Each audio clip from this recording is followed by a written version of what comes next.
Sanktsiya კომპანია Redix სამშენებლო კომპანია დედაქალაქის მუნიციპალიტეტმა ხეების დიდი რაოდენობით მოჭრისათვის დააჯარიმა. თბილისის მერიის სპეციალური სამსახურები ამ დროისათვის კომპანიის მიერ დედაქალაქისადმი მიყენებულ ზარალს ითვლიან და დამატებით დეტალებს უახლოეს მომავალში გაახმაურებენ. მუნიციპალიტეტში არ გამორიცხავენ, რომ ფაქტთან დაკავშირებით სისხლის სამართლის საქმე აღიძრას.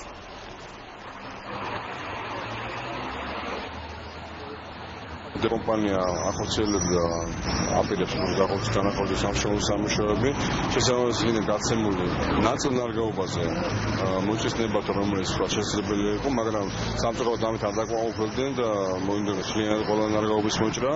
შესაბამისად ზარალის შეფასება შესაბამის კომისიის მიერ და მე ვფიქრობ სამართლის საქმე აღიძრება და არაჯარიმა. მიმდინარეობს წვანნარგავების გარემოზე მიყენებული ზიანის დადგენა და თუ აღნიშნულმა თანხამ შეადგინა 1000 ლარზე მეტი საქმე შემდგომი რეაგირებებში გადაეცემა შესაბამის საგამოძიებო უწყებას და აქვე მინდა დავამატო რომ წვანნარგავების გაჩეხვა თვითრებურად ქალაქის ტერიტორიაზე აკრძალულია, რასაც ელაპარაკობს საქართველოს სამსახურს დაწესებულებს კაცრი კონტროლი.